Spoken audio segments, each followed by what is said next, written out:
What's up, ladies and gentlemen? My name is Ben Wexler, and I'm here to deliver to you the findings of a very long and kind of arduous experiment. And that experiment was to find out which of these speakers is best for riding around on your bike. Now, if you don't have a bike and you still found this video, it's still going to be very informative. Okay, so first off, before I start with the Flip, the JBL Flip, I'm going to start and say I did a search for other videos that might have answered this question already. The only videos that I found were for these little like square-like speakers that are basically like a flat square. Okay, and there's a bunch of cheap different ones. I just want to say, as a musician, as a music producer, as an audiophile, do not ever buy those speakers. Okay, those speakers are honestly just blatant disrespect to whatever song that you play on that speaker. Like, that song deserves better than that speaker, and so do you. Your ears deserve better than that speaker. Those speakers are trash. Don't ever waste your money. Like, it's honestly shame on JBL for even making something that atrocious. Okay, you can get a Flip for like 40 bucks used on Marketplace. Okay, a brand new one of those little ones is probably 30 bucks after taxes. So there's no reason that you need to buy one. Okay, so that being said, we start at the Flip. This is the Flip 4. It's like 4 or 5 years old now. I bought it for probably 75 bucks. I love it. Absolutely love it. Amazing speaker. Cheap. Sounds great. Portable. I've seen this, to me, sounds better than the Boom, which is $110 brand new. And it's much bigger than this. And I think this sounds better. It's JBL did a fantastic job. This is the Flip 4. The current one is the Flip 6. I really like it, but it's kind of lacking in the low end. Okay, if you don't know, speakers can only, there's physical limits to speakers. A speaker can only produce as big of a wave as it has. Okay, so the subs are the biggest waves that it needs. So it needs, that's why subwoofers are big. Okay, so just based on physics alone, this can't produce really that much sub. Okay, so you can imagine why I was so angry about the little flat speakers, because those can't even produce mids. It's just highs the entire time. Anyway, next is the Charge 5. Super impressed with this speaker. Really, really impressed with this speaker. You can get a used one for about 110, 120. Brand new for like 140, 150. Absolutely blown away by the speaker. If you got the cheddar, definitely get this one over this one. However, I will say it depends on your portability, what kind of portability you're rocking. I like this one because I was able to fit this in a little pocket at the top of my backpack, and I was like, you know, walking through Germany and Europe, just listening to music, playing from my backpack. I really like that about this. I wouldn't be able to fit the Charge 5 in there but I could make it happen. You know what I mean? So it's just something to consider yourself with. But for sound quality and for dollar per unit sound, this is the best bang for your buck of any of these, for sure. Okay, but I ended up going with something different, and I'll explain why. For biking, okay? But before we get there, we're gonna get to this one, okay? This is the Xtreme 3. This is a clear no for me. It has, of all of these, the best sound quality. It does. It has the best sound quality of all of these. But it's also like 300 bucks before or after tax. I think 270 plus tax. This one's 300 plus tax, give or take. I don't like this one because first of all three of these they're monodirectional. Okay, so this is the front of the speaker. I know it looks like this whole thing is a speaker, right? But it's not. That's not the case. That's not how speakers work. Okay, if you were to take this film off, you'd see the speakers right here. Okay, and you'd see the speakers right here. You'd see the speakers right here. Okay, so you have to. With the problem with these is you have to choose a direction and play music. And whenever you're biking, that's a loss, because you have to make a decision to play for the people or for yourself, and either one is going to have its pros and cons, which just kind of sucks. The other thing is it's really big. It's just really, really big, really heavy, really cumbersome. I couldn't fit this on the down stem of the bike, and it just kind of looks weird when if I were to mount it. It's just not very sexy, especially compared to the Marshall. It's just not a sexy speaker. And it's $300. If you're thinking like I could use this mostly for, you know, my house and then sometimes on my bike, it's $300, okay? You can get a really good sound bar. I'll put a link in the description to my sound bar for about $150. And it's got this nice long thing for the highs and mids, and it's got a dedicated sub for the lows. Okay, it's big old sub, nice sound bar, and it's gonna blow this thing out of the water sound quality wise. What you're really paying for with this is it's a lot of good sound, and it's portable.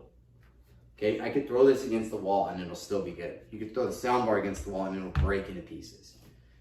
So I would choose this if I was camping a lot. And not like hiking a lot camping, like not backpacking, but like more Sedona chilling camping. Like this would be the one. But even then I would probably, because I've done it before, I would just pull the sound bar out and just have the sound bar be out. Plug it into the jackery and I'd be good to go. And I'll link the jackery in the description too.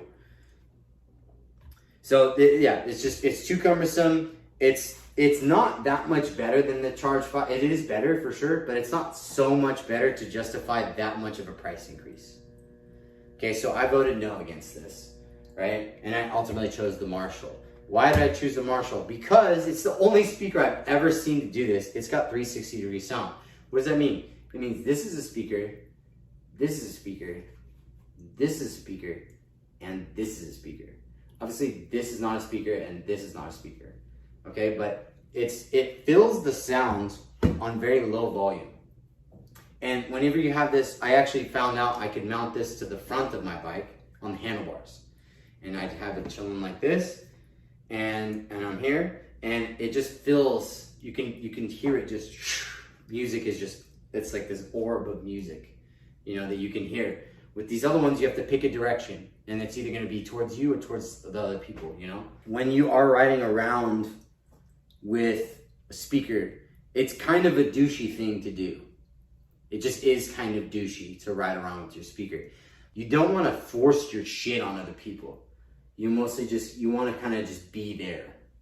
And there's a difference. Like walking around, I actually synced these two up. You can sync these up.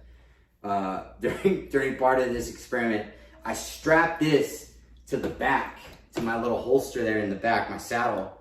And then I strapped this to the down bar underneath me, right? So this was underneath, this was at my back. This was underneath me shooting up like this. And so this is pressing music forward ahead of me. And then this is up at me. And that was super overpowered. $500 of sound. It's like worth more than the bike and everything on it. Just these two speakers. But I did it because why not? You know, life is short and I had the opportunity, so I sent it. And that honestly was way overpowered. It's just way overpowered. It's way too much sound to be comfortable with. Like in that case, I'd say you definitely step over that line and you're into being too much of a douche at that point. You want to keep a good balance between like having fun and being, you know, being reverent, being respectful. That's another reason why I chose this one, is because it felt like you don't need to play it as loud to fill the space with sound. When I hear it from far away, like if I set my bike to play music and I walk away from my bike as a sound check, I can hear this clearer, and it doesn't need to be as loud for me to hear from farther away, because this, again, it's only one direction. So whatever way that you're pointing it at that's what's gonna hear it. This one, you could be left, right, front, back, and you'll still hear this, which I think is really cool, because ultimately with one of these, you have to make a decision when you're riding a bike. Do I wanna play this forward for the people or to myself and not for them, you know? With this one, you don't have to make that decision, and you don't have to turn it up as much, you know, like, because you might also be thinking when you're riding around, like, okay, I want people to hear that. I want people, and I'm just being super honest with you. So you turn it up really loud, but it's like too much for you to hear, and they're probably not even hearing it that well either. Versus this one, when you want it loud, you know, you can hear it really loudly, and so can everybody else. So I went with this, but again, this is way more expensive. It's more than double of this one, and it's honestly my dedicated bike speaker. It's also really sexy too. Like I mount this on the front handlebars, not on the beneath the bike. I mount this right here on the front of my cruiser, and I just cruise around like that with the Marshall facing forward. I think it looks dope. It fits perfectly. It looks like it was made to go with the bike. Another reason I like the Marshall was because for the bike purposes, once I mounted it on the top, right, I have direct access to all these buttons here, which is really cool. So used to be, I'd have this kind of mounted, I'd have this mounted underneath, right? Well, I'm not gonna reach down there and try to mess with it. All these buttons are not exactly easy to deal with whenever you're riding, especially. And then you'd have to pull out your phone and then do it on your phone. This, you just post it up on your handlebars, increase the volume, decrease the volume, change song, repeat song. That's all you need really. And it's just right there. But yeah, I chose this one. This is, like I said, it's the most expensive. If it were not me and I was just doing like best bang for the buck, Charge 5 all day. I would do Charge 5 all day. If I didn't do the Charge, I would do this. And this is just kind of too try hard for me. If I were to go all the way up to this, I would do this instead. Okay, those are my results. These definitely they have better sub, they have better low. Like I said, these have like better sound quality, I will say.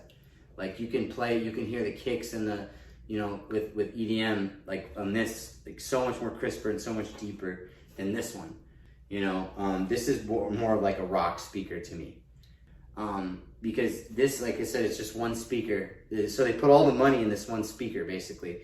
This one, they put all the money in 4 speakers. So I think there's like some compromise there, or maybe it's like a physical, you know, there's limitations there. I'm not sure. But that's what's going on there. And that's why I you know, even the Marshall, it might not actually sound the best. Like, you know, whenever kicks come in, they don't sound that good. But for riding on the bike, it does sound the best. And I know that's kind of a vague explanation, but that's the best I can give you at this point. Okay, so affiliate links in the description. Please buy through one of the links. Let me know if you have any questions. Hope you found the video helpful. Peace.